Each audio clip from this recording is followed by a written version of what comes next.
ის სირთულეები, რომლებსაც პედაგოგები აწყდებიან მოზარდებთან ურთიერთობისას, ძალიან ხშირად განპირობებულია იმით, რომ მოზარდის სტატუსი, მდგომარეობა კლასში, აი მასწავლებლის წინაშე, არ შეესაბამება მის სტატუსს, მდგომარეობას, მაგალითად, თანატოლებთან.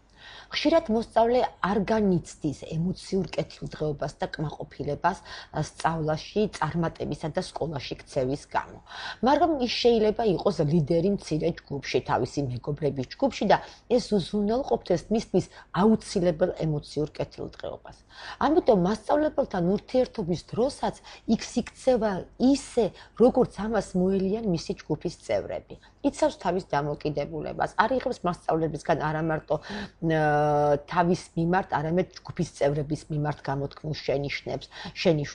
ბავშვს ურჩევნია გაუფუჭდეს ურთიერთობა მასწავლებელთან და მშობელთან, ვიდრე მოიქცეს ისევ, როგორც ეს მიღებული მშობლებისთვის და როგორც ეს მიუღებელია მისი თანატოლებისთვის. ყოველივე ეს ძალიან მნიშვნელოვნად ართულებს მოსწავლის ურთიერთობას უფროსებთან, როგორც მშობლებთან, ასევე მასწავლებლებთან. საერთოდ უფროს კლასელებთან ურთიერთობისას მნიშვნელოვანია, როცა უფროს კლასელებზეა ლაპარაკი, მასწავლებლებმა მათ მისცეს უფრო მეტი დამოუკიდებლობა და ხელი შეუწყოს ოჯახთან კარგი ურთიერთობის შენარჩუნებაში.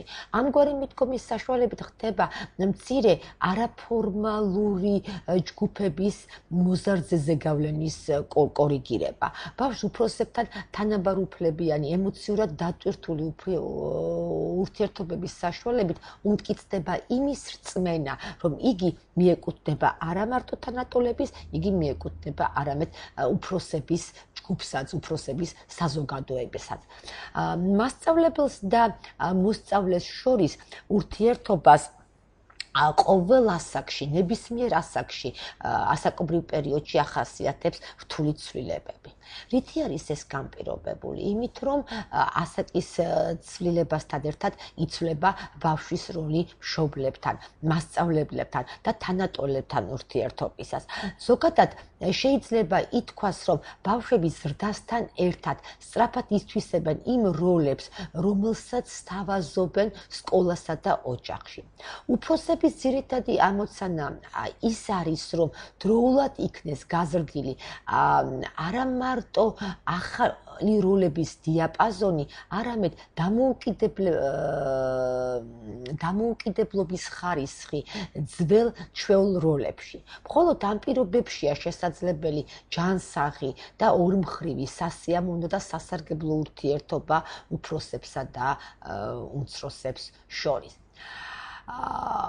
საერთოდ ახალგაზრდა და გამოუცდელი მასწავლებლის მოღვაწეობა განსხვავდება ძალიან გამოცდილი პედაგოგის მოღვაწეობისაგან. მასწავლებლის ახალგაზრდობა და გამოუცდელობა ძალიან განაპირობებს მოსწავლესთან ურთიერთობისას უშუალობას. აი ეს მათ ეხმარება, რომ გაუგონ და დაეხმარონ ერთმანეთს, იმიტომ რომ ასაკობრივი სხვაობა, თაობებს შორის სხვაობა არც თუ ისე დიდია. და ეს მას ძალიან ეხმარება, რომ თავიანთი პიროვნული შესაძლებლობების რეალიზებაში. მოსწავლეები ეხმარებიან პედაგოგს იმაში, რომ ის გახდეს მასწავლებელი, არ ურევს ასე ვთქვათ გაკვეთილზე, ხოლო მასწავლებელი ეხმარება მოსწავლეებს მისწრაფებებისა და უნარების პიროვნული ნიშნების გამოვლენაში. მათ აერთიანებს ის, რომ მასწავლებლის გამოუცდელობა ბავშვებს უჩენს სირთულეების აღმოცენებისას პედაგოგის დახმარების სურვილს და მასწავლებელი კი უარს არ ამბობს ამ დახმარების მიღებაზე. მათ ერთად უხარიათ წარმატებები და სღით წარუმატებლობები და მე დარწმუნებული ვარ, თქვენ რომ შეხვალ სკოლაში და ძალიან ბევრი უმრავლესობა თქვენთაგანი შევა სკოლაში, სწორედ აი ეს ორმხრივი ურთიერთობა, დახმარების ხელის გაწვენა მასწავლებლიდან მოსწავლეზე და მოსწავლიდან მასწავლებელზე ნამდვილად შედგება. აი ჩვენ ძალიან ბევრი ვილაპარაკეთ ახლა მასწავლებელი მოსწავლის ურთიერთობაზე. თუ როგორი შეიძლება იყოს ზოგადად აღმზრდელისა და აღსაზრდელის ურთიერთობა, თქვა ზოგი манипуლირებს, ზოგი თქვა ბრძანებლობაზე გადადის. აი ამის მიხედვით ლიტერატურაში აღზრდის, ანუ აღსაზრდელისადმი დამოკიდებულების ძალიან რამდენიმე სტილია ცნობილი. არსებობს ლიტერატურაში სხვადასხვა კლასიფიკაცია ამისა, თუ მასწავლებლის მოსწავლეებთან ურთიერთობებისა. ჩვენ მოდით ერთ-ერთ კლასიფიკაციას დავეყრდოთ და ვნახოთ თითეული მართვის სტილი, თითეული აღზრდის სტილი, თუ რას მოიაზრებს თავის თავში და რას იწვევს ბავშვი. ჩვენ მართვის შემდეგ ტიპებს გამოყოფენ, ეს გახლავთ აღზრდის, ანუ კლასის მართვის, ანუ კლასის აღზრდის, ბავშვის აღზრდის ავტორიტარული სტილი, ავტორიტეტული, ანუ მოჩვენებითი თანამშრომლობითი, დემოკრატიული, ანუ თანამშრომლობითი და ქაოსური მართვის სტილი. მოდით ვნახოთ ავტორიტარული აღზრდა. რას ნიშნავს ავტორიტარული აღზრდა? რითი გამოირჩევა კლასის მართვისადმი, თუნდაც კონკრეტულად ერთი კონკრეტული ბავშვისადმი ავტორიტარული მიდგომა. ზემოთ ჩვენ გაკვირით ამის შესახებ ვისაუბრეთ და ვახსენეთ. ეს გამოირჩევა მაღალი კონტროლით. დამყარებულია აი ამ დროს ძალიან მკაცრი წესები, რომელიც წესებიც არის შეუვალი. არასასურველი საქციელისას გამოიყენება მკაცრი დასჯა. მასწავლებელი არ მიმართავს არასასურველი ქცევის პრევენციას, არამედ იგი მიმართავს პირდაპირ დასჯით მკაცრად არასასურველი ქცევის კორექციას. თუ როგორი ურთიერთობა უნდა იყოს, რა ქცევას მოელის მასწავლებელი მოსწავლისგან პირდაპირ თავად მასწავლებლის მიერ არის შექმნილი და არ არის აი ამაში ბავშვს არანაირი აზრი არ ეკითხება. მასწავლებელი იყენებს დირექტიული სწავლების მიდგომებს, ერთპიროვნულად წარმართავს სწავლების პროცესს. სწავლების მეთოდები, რომელსაც იყენებს, ორიენტირებულია მთლიანად კლასზე და არ არის ორიენტირებული ინდივიდზე. დავალებები და შეცდომები, რომელსაც მასწავლებელი ვთქვათ აკეთებს, ყოველგვარი კომენტარის გარეშე არის მიწოდებული. შემდეგი, აღსაზრდელის შესაძლებლობები, პირადი ინიციატივა და შეხედულებები აბსოლუტურად უგულებელყოფილია ბავშვისა. სასწავლო პროგრამების წარმართვასა და გადაწყვეტილების მიღებაში მასწავლებლები მთლიანად ეყრდნობა სახელმძღვანელობს და საკუთარი აზრის გამოთქმის საშუალება მათ ნაკლებად აქვთ ამის საშუალება. მოსწავლეთა мотиваცია ძირითადად აი ამ შემთხვევაში ავტორიტარული აღზრდის დროს არის და მართვის დროს არის გარეგანი და დამოკიდებულია ჯილდოებზე, შექებაზე, ნიშნებზე და დასჯის შიშზე. და ხშირად ავტორიტარული მართვისას მასწავლებელი ნიშანს იყენებს როგორც მოსწავლეთა ცოდნის შესაფასებლად, ასევე უცოდინარობისა და უწესრიგობის დასასჯელად. გაკვეთილზე დროის დანაწევრება ყოველთვის ერთნაირი და მკაცრად განსაზღვრულია ინსტრუქციით. გაკვეთილი ხშირად დასვენების ხარჯზე გრძელდება და მოსწავლეები აღარ უსმენენ მასწავლებლს. საკლასო ოთახის სივრცე არის დაუნაწევრებელი. კლასში მერხების განლაგება ერთგვაროვანია და განსაზღვრულია მკვეთრად მასწავლებლის ტერიტორია და მოსწავლეების ტერიტორია. და ის რესურსები, რომლებიც არსებობს საკლასო ოთახში, ბავშვებისათვის ხშირად მოუწყობელია. საერთოდ მრავალრიცხოვანმა კვლევებმა აჩვენებს, რომ ავტორიტარული, აღზრდილი ბავშვი აგრესიულობისკენ არის მიდრეკილი. გამოირჩევა ძალიან ნაკლები სოციალური კომპეტენციით და საკუთარი ღირსების ნაკლები გრძნობით. ნაკლებად ან არასწორად აქვთ განვითარებული კომუნიკაციური უნარები, უფრო ხშირად ავტორიტარულად ახსნილ ბავშვს ნაკლებად აქვს განვითარებული კომუნიკაციური უნარები. დამოუკიდებლად გადაწყვეტილების მიღებისა და პირადი ინიციატივის გამომჟღავნების უნარებიც. ნაკლებად აქვს განვითარებული შემოქმედებით და კრიტიკული აზროვნება და ნაკლებად ტოლერანტულები არიან. მოდით ახლა ვნახოთ მართვის მეორე სტილი, ეს არის დემოკრატიული, ანუ თანამშრომლობითი სტილი. რომელიც გულისხმობს თანამშრომლობით დამოკიდებულებას მასწავლებელს და ახსასდელს შორის. ახსასდელი აქ მიიჩნევა პარტნიორად და ასაკის ზრდასთან ერთად მან დამოუკიდებლად და პასუხისმგებლობის შეგრძნებით უნდა იმოქმედოს. ახსასდელის ყოველი ინიციატივა მოსმენილია ამ შემთხვევაში და ახსასდელის ყოველი ინიციატივა გათვალისწინებულია. რა არის კლასის დემოკრატიული თანამშრომლობითი მართვისას, როგორი ურთიერთობა ყარდება მასწავლებელსა და მოსწავლეს შორის. აქ ურთიერთობა დაფუძნებულია მოსწავლის და მასწავლებლის თანამშრომლობაზე. მასწავლებელი გადაწყვეტილებას განსხვავებით ავტორიტარულისგან არ იღებს დამოუკიდებლად. მისთვის ყოველთვის მნიშვნელოვანია მოსწავლეთა მოსაზრებები და დამოკიდებულებები საკითხის შესახებ. მასწავლებელი ამ შემთხვევაში არის ეგრეთ წოდებული ფასილიტატორი ნიშნავს მიმართულების მიმცემს. თუ იქ ქცევის წესები ერთპიროვნულად შემუშავებულია მასწავლებლის მიერ, დემოკრატიული მართვის სტილის დროს ქცევის წესები შემუშავებულია მოსწავლეების თანამონაწილეობით. ეს მოსწავლეთა პასუხისმგებლობას ძალიან ზრდის. სასწავლო ოთახის მოწყობაში მონაწილეობს ძალიან აქტიურად და სასწავლო მასალის შერჩევაში ძალიან აქტიურად არიან ჩართულები მოსწავლეები და ბუნებრივია, რომ ეს რესურსები და ეს სასწავლო მასალა განსხვავებით ავტორიტარულისგან ხელმისაწვდომია მათთვის. საკლასო ოთახში სივრცე დანაწევრებულია, გამოყოფილია სხვადასხვა ფუნქციური ზონები და მკვეთრად არ არის გამიჯნული მასწავლებლის ადგილი, მასწავლებლის ზონა და მოსწავლის ზონა. სასწავლო პროცესში გამოყენებული აქტივობები და მეთოდები ორიენტირებულია მოსწავლეთა შესაძლებლობებზე, მათ ინტერესებზე და მათ მოთხოვნილებაზე. მასწავლებელი ხშირად იყენებს მოსწავლეთა არასასურველი ქცევის პრევენციას და არაკორექციას, როგორც ეს იყო ავტორიტარულში. დასჯის ნაცვლად მასწავლებელი ხშირად იყენებს მოსწავლეთა შეხებას, მოსწავლეთა წახალისებას და მოსწავლეთა გამხნევებას. აი მაგალითად, იმიტომ რომ ეს ძალიან ზრდის მათ თვითშეფასებას და ეს ძალიან კარგია მოსწავლის შემდგომი ზრდისათვის. დემოკრატიულად, ანუ თანამშრომლობით პრინციპებზე აღზრდილი ბავშვი ეს თანამშრომლობითი მიდგომა მოსწავლეებს ეხმარებათ მათში სოციალური და ინტელექტუალური კომპეტენციის განვითარებას უწყობს ხელს, შემოქმედებით და კრიტიკული აზროვნებისას, კომუნიკაციური უნარების გამომუშავებას, რეალური თვითშეფასების უნარის გამომუშავებას, დამოუკიდებლად გადაწყვეტილების მიღების და პირადი ინიციატივის გამომჟღავნების უნარის განვითარებას და ისინი ტოლერანტობას.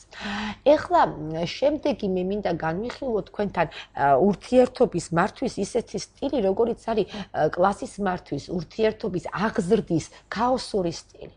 როგორია, რა არის აღზრდის ქაოსური სტილი? ეს არის ამ შემთხვევაში არ არის გამოკვეთილი საგანკვეთილო მიზნები და არც ჩამოყალიბებული არის ქცევის წესები და ჩარჩოები. მასწავლებლის მხრიდან მოსწავლის ქცევის კონტროლი არის უკიდურესად დაბალი. მას მართალია კეთილგანწყობილი და მეგობრული ურთიერთობა აქვს მოსწავლეებთან. შესაბამისად, მოსწავლეებიც არ არიან შეზღუდულები და ძალიან ზედმეტი თავისუფლება ეძლევათ სასწავლო პროცესის დროს. ქაოსური მართვისას ბავშვები იშვიათად კონტროლირდებიან და ამიტომ ისინიც ვერ ამკონტროლებენ თავიანთ იმპულსებს და საკმაოდ დაბალი აქვთ პირადი პასუხისმგებლობის გრძნობა. როგორები არიან ქაოსურად აღზრდილი ბავშვები? აღზრდილი ბავშვებში, ესე იგი, რა გამოირჩევა? ნაკლები პასუხისმგებლობის გრძნობა აქვს, არიან მოუწესრიგებლები, როგორც პირად ცხოვრებაში, ასევე საქმეში, უჭირთ დროის სწორად დაგეგმვა გაწარმოა და განაწილება, ოჩირთ საკუთარი ემოციების და იმპულსების მართვა და მოტოყვა და არაადეკვატურად იყენებენ კომუნიკაციის საშუალებებს და არასწორად იქცევიან სოციუმში. შეიძლება ერთი შეხედვით ჩვენ დავინახოთ, რომ ქაოსურად ახსნილი ბავშვი ძალიან გახსნილია სხვასთან ურთიერთობაში, მაგრამ მან არ იცის ვისთან როგორი ურთიერთობა დაამყაროს, მან არ იცის სწორი კომუნიკაცია და სწორი ქცევა საზოგადოებაში. შემდეგი სტილი აღზრდისა, მე მინდა ამაზე განსაკუთრებით ესეთი გავუსვა ხაზი და იმიტომ გამოვყო, რომ ძალიან ხშირად იგი ერევათ ხოლმე თანამშრომლობით აღზრდაში. იგი მოჩვენებით და თანამშრომლობითი მიდგომაა ბავშვის აღზრდისადმი, ანუ ზოგიერთ ლიტერატურაში მას ავტორიტეტურ მიდგომასაც უწოდებენ, რომელიც ძალიან ხშირად იყენებს აღზრდის ისეთ ღონისძიებებს, როგორც წახალისება და დასჯა და არ მიმართავს დარწმუნებას. აი ესეთი თანმოჩვენებით და თანამშრომლობის დროს აღსაზრდელის აზრი მართალია მოისმინება, მიიღება თითქოს, მაგრამ საბოლოოდ მასწავლებელი აღმზრდელი განსაზღვრავს მაინც ბოლოს ყველაფერს. ანუ თითქოს რაღაცა ჩვენ ვართ აი ამ დროს რაც ფარისევლები ვუსმენთ თითქოს ვატყვილებთ ბავშვს, მაგრამ შემდგომ ჩვენ ამას მის აზრს, მის შეხედულებას, მის დამოკიდებულებას არანაირად არ ვითვალისწინებთ. მასთანავე ბავშვებისადმი მოჩვენებითა თანამშრომლობითი მიდგომა როგორ გამოიხატება, როგორ აისახება ბავშვებში, ზღუდავს მოსწავლის შემოქმედებით უნარებს და ართმევს მას ინიციატივისა და თანამშრომლობის სურვილს, რადგან მოსწავლე ხედავს, რომ მისი თვალსაზრისი მართალია მოისმინეს, მართალია ბევრი ალაპარაკეს, მაგრამ აბსოლუტურად იგნორირებულია და აჩვევს მოსწავლეს სიყალბეს. თუ მოსწავლე მიხვდა, რომ მასწავლებელი არის ფარისეველი და მასთან მოჩვენებითია თანამშრომლობა, სწორედ მასწავლებელი პირადი მაგალითია და ბავშვიც ეჩვევა სიყალბეს. აი ეს გახლავთ მასწავლებელ-მოსწავლის ურთიერთობის, აი 4 ძირითადი ტიპი: ავტორიტარული, დემოკრატიული, ქაოსური და მოჩვენებითად თანამშრომლობითი. ეს და ჩვენ უნდა შევთანხმდეთ, რომ რომელი ურთიერთობაა მასწავლებელსა და მოსწავლეს შორის ჯანსაღი, როდის არის კომუნიკაცია მათ შორის ეფექტური, როდის არის ის, რომ მასწავლებლის პირადი მაგალითი მხოლოდ და მხოლოდ პოზიტიურია ბავშვზე, როცა მასწავლებელ-მოსწავლის ურთიერთობა ეს არის მხოლოდ და მხოლოდ თანამშრომლობითი, მხოლოდ და მხოლოდ დემოკრატიული, გახსნილი, ღია, მაგრამ არავითარ შემთხვევაში ის სუბორდინაცია დარღვეული არ უნდა იყოს, რაც უნდა არსებობდეს აღზრდასა და აღსაზრდელს შორის. ეს სუბორდინაცია უკვე ქაოსური აღზრდის დროს ირღვევა და ჩვენ ვნახეთ უკვე, რას მივყევართ სადამდე მივყევართ ქაოსურ აღზრდას. იმ შემთხვევაში, თუ მასწავლებლის თვალში ბავშვი არის ინდივიდუალობის მქონე ადამიანი, მოსწავლეს უჩნდება, აი აუცილებელია, რომ მიუდგეს და ინდივიდუალობის მქონე ადამიანად განიხილოს ბავშვი, აი ამ დროს უკვე მოსწავლეს უჩნდება იმის იმედი, რომ მას გაუგებენ და მხარს დაუჭერენ. აი ამგვარი დამოკიდებულების შედეგად უკვე მცირდება წინააღმდეგობა. ბავშვი უფრო ადვილად იღებს და ითვისებს მასწავლებლის შეხედულებებს, მასწავლებლის მოთხოვნებს. იმ შემთხვევაში კიდევ ერთხელ მივხვდეთ, თუ ეს ურთიერთობა თანამშრომლობის, ურთიერთპატივისცემის, თანამონაწილეობის და თანასწორობის საფუძველზე იგება. თითოეულ მხარეს აი ამ დროს, როგორც მასწავლებელს, ასევე მოსწავლეს ეძლევა თვითრეალიზაციის საშუალება და პიროვნული ზრდის შესაძლებლობა. აუცილებელია, რომ მოხდეს მასწავლებლის და მოსწავლის ურთიერთობის ჰუმანიზაცია. აი სწორედ თანამშრომლობითი ურთიერთობა ეს ხელს უწყობს მასწავლებელ-მოსწავლის ურთიერთობის ჰუმანიზაციას. ეს მდგომარეობს იმაში, რომ მოსწავლეებთან კომუნიკაცია კიდევ ვიმეორებ, აიგოს ურთიერთპროტივ მისცემაზე. ბავშვის ჯერ კიდევ გამოუყენებელი შესაძლებლობის წმენაზე, მისი პიროვნებისადმი ინტერესზე და არა მხოლოდ სასწავლო აქტივობებში მის წარმატებაზე. ძალიან ძნელია ამის განხორციელება, მაგრამ პედაგოგს ხშირად უწევს გამკლავება რთულ სიტუაციებთან, მაგრამ აუცილებელია სწორედ იმიტომ, რომ ბავშვებში ჩვენ შევძლოთ აი ამ ეთიკური ღირებულებების ჩანერგვა, ეთიკური ღირებულებების აღზრდა და ჩვენ ვთქვით, რომ რაზეა დამოკიდებული სკოლის წარმატება დამოკიდებულია და რითია გაიზომება სკოლის წარმატება წარმატებულ მოსწავლეზე.